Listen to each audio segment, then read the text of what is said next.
All right.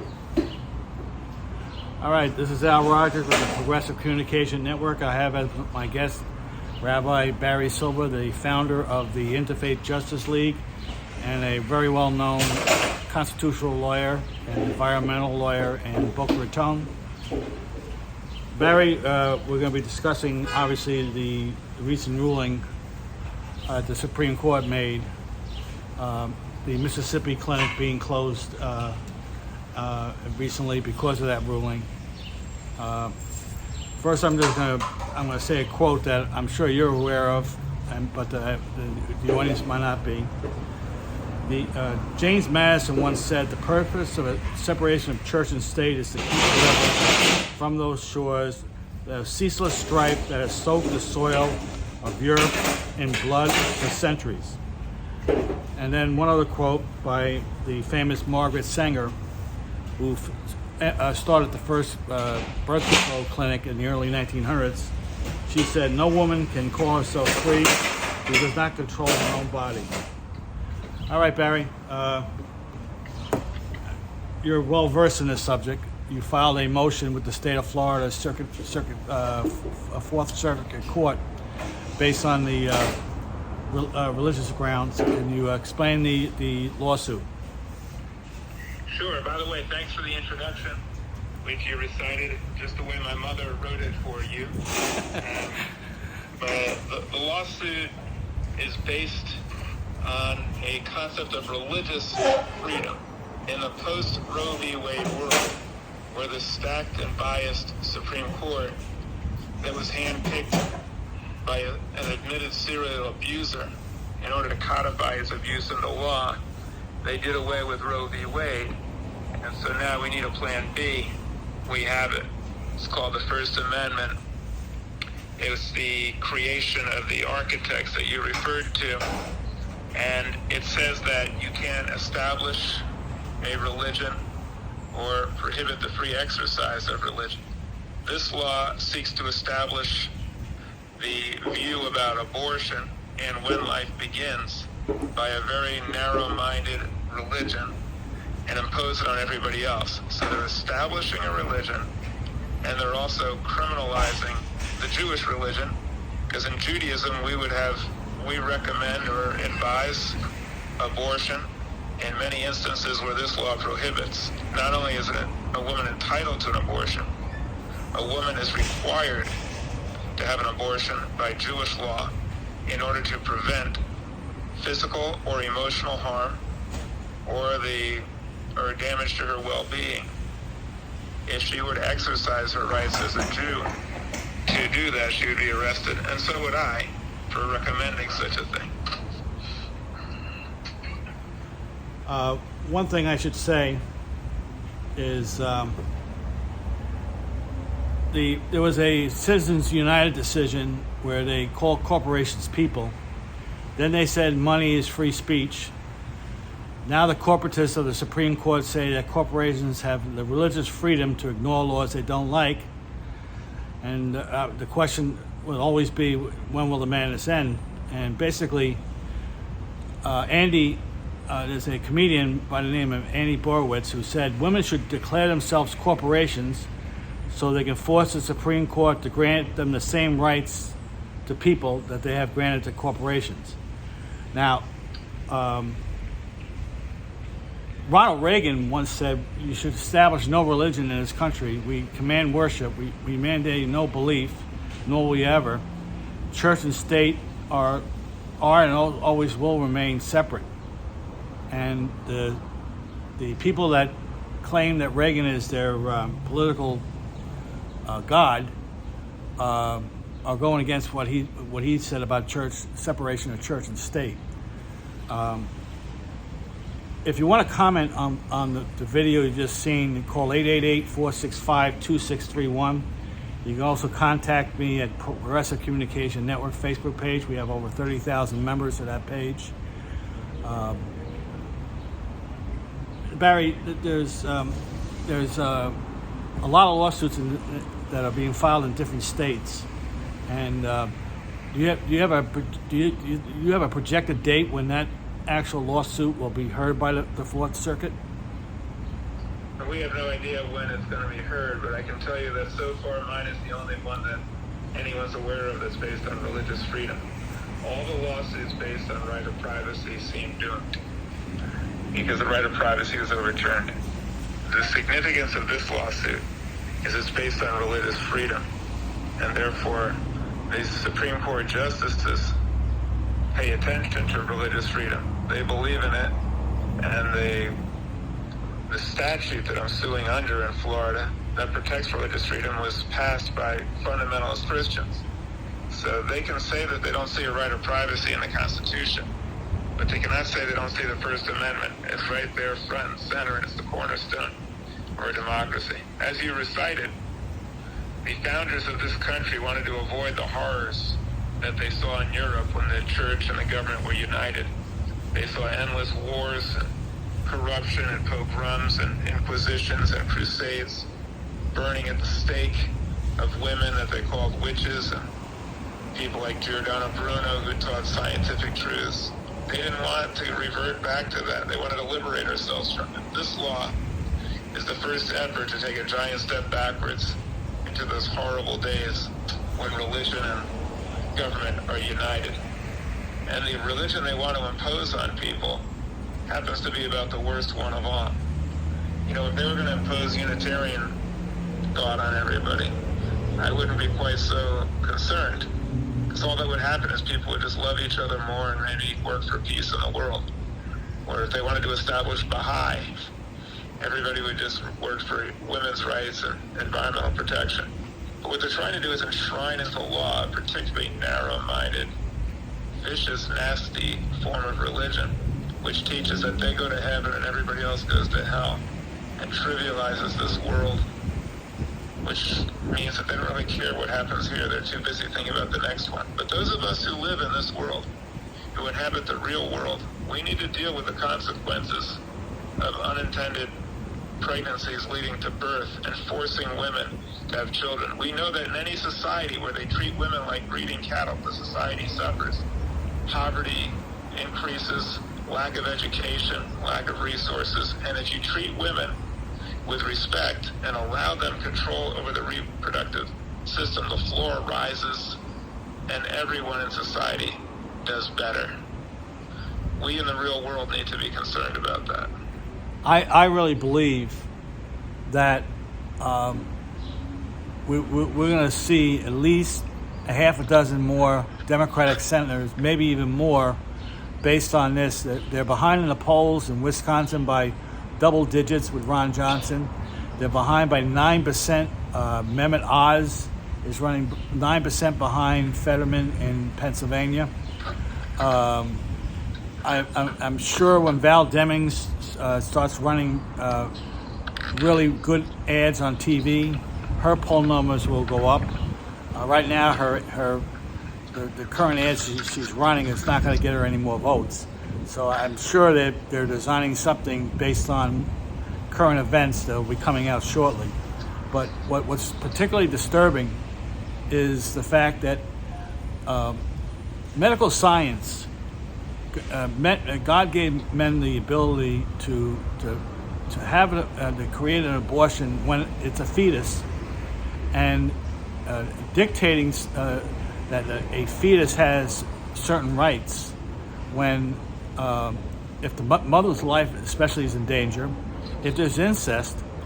There are crazy people out there from Oklahoma.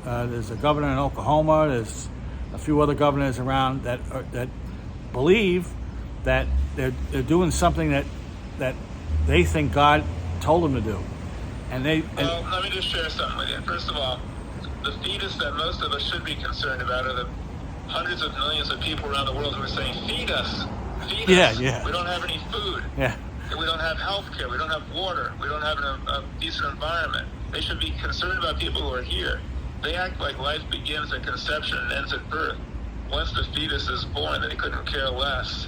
As far as God is concerned, I don't believe in a personal God. I think it's all mythological nonsense. But if they do believe in it, then in the Torah, God performs an abortion.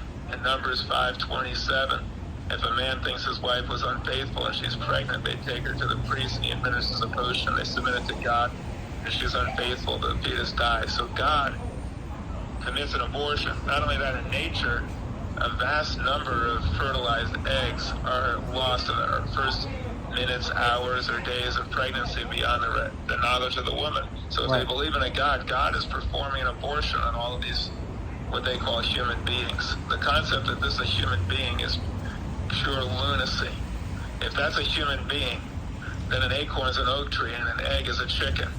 And if they go around running around calling these fetuses pre-born human beings, they might as well refer to you and me and each one of us as a pre-dead corpse. It makes absolutely no sense to refer to the future or potential. They need to look at what is actually going on in the fetus. The fetus goes through a process that's described in science as ontogeny recapitulates phylogeny, which means the fetus undergoes the same process of evolution, more or less as we did from the beginning of time. The fetus starts out as an egg, a one-celled egg. It then looks like a fish, a salamander, a reptile, a mammal, and then has rapid brain growth. It even grows a coat of hair and a tail, which it loses. So it's not a human being. It's going through the process of evolution. It's an egg. It's a fish. It's a reptile. It's not a human being until, according to Judaism, the time of birth. And that's what traditional Judaism says. And I'll go along with that. So these people don't even know their Bible, and they have the chutzpah to misinterpret the Bible. They don't know Hebrew, and then to force their interpretation back on the people who wrote it. Instead of trying to tell us what the Bible says, they might want to ask us what it says, and ask somebody who knows Hebrew and who actually knows what the Bible's all about, what it means, instead of forcing their misinterpretations on us. Well, I'll give you an example of a misinterpretation by Governor DeSantis. Here's a man that never read Matthew chapter 7. When he said that he didn't want masks in school for the kids, he also doesn't want to have COVID vaccines for children under 5. Okay, here's a man that doesn't understand Matthew chapter 7, which is what the golden rule is: do unto others. If you don't want to spread a disease, and you have the conscience to put a mask on during the COVID crisis, or if you're in an elementary school, right now, of course, the numbers are not as bad as they were a year ago, but for him to come back and say that he knows better, he has no understanding of science, nor does he have an understanding of the Bible. In order to mask his true intentions, which are to deny women's rights and to use a power play to try to cater to his base. He's not a Christian. He doesn't believe in all this nonsense. He's just catering to these people, that's all. Yeah, and if he really believes in the Bible, he'd read the part that says it is easier for a camel to get through the eye of a needle than for a rich person to get into heaven. Right. If that's the case, Trump is going straight to hell, and he's taking all of his acolytes with him. That's where they're taking us. Trump, the only honest thing he did was when he announced his presidency by descending an elevator or an escalator. He showed us what direction he wants to take you and me. And because the Bible says rich people are going to hell, he's not just taking us to the ground floor. He's taking us to a lot lower level than that. And people better rise up and resist this. Well, I have complete faith that the testimony of Pat Cipollone, the testimony of eventually John Eastman, Roger Stone, there were photos of him in front of the Mayflower Hotel on January 5th with the Proud Boys. That if you speak to Ted Deutsch, Congressman Ted Deutsch, or my friend Congressman Bobby Scott, if you speak to any of them, they'll tell you that there was conversations that they already know. There's emails that back this up. That the whole thing that Trump did was orchestrated, and they're gonna eventually indict him down in Georgia for the election tampering. And if Letitia James up in the Attorney General in New York should have, there's a thing called the Martin Act, which is a state law that's similar to the RICO Act. If a crime family like the Trump family have 3 examples of criminal ventures, i.e., you have the Trump University, you have the inflating their records for loans and then deflating the cost of property to pay taxes. There are so many examples of why this man should be indicted. He's got 300 crimes, including an insurrection against the government of the United States, where all of his acolytes are being arrested left and right. They're leaving him alone. He's a notorious insurrectionist and a criminal who used the motto "America First," which was the motto used by neo-Nazis and by actual Nazis in the United States to keep the U.S. out of the war, so Hitler could wipe out the Jews. He's a criminal big time, and all of his appointees to the Supreme Court should be impeached as the fruit of the poisonous tree. This guy is a criminal, and he is a serial admitted abuser of women, and he appointed people on the court who now abuse women and codify in law. His appointees should be dismissed, and they all lied. They all lied to get on the Supreme Court. They all said that they recognize Roe v. Wade as binding precedent. Then they get in the court and they don't. They should be impeached as liars and the fruit of the poisonous tree. This bird, ravenous, Neil Garnished, and Amy Phony Barrett. You don't know Yiddish. Yeah. Garnish means a nothing. Yeah. They should all be impeached because they're destroying the nation, and they're activist judges who are repealing precedent and don't understand the role of a justice. They think their role is to serve the needs of Donald Trump instead of the needs of justice, and that is flat out wrong. They should all be impeached. The only way that's going to happen is if you get people out there who are going to do the right thing. And, well, I'd like to share with you, if I could, in my sure. remaining minute or two, sure, a little song that I wrote. There's a song called "These Boots Are Made for Walking." Oh, okay, I remember that. Yeah, go ahead. Okay, well, mine goes like this. You keep saying you've got something for me, something you call House Bill number 5. You've been messing where you shouldn't have been messing, inside the womb, dictating what's alive. These booths are made for voting, and that's just what we'll do. And after this election day, we'll be through with you. You keep playing where you shouldn't be playing, and telling non-believers they'll be burned. Despite your many hours of useless praying, your unjust law will be overturned.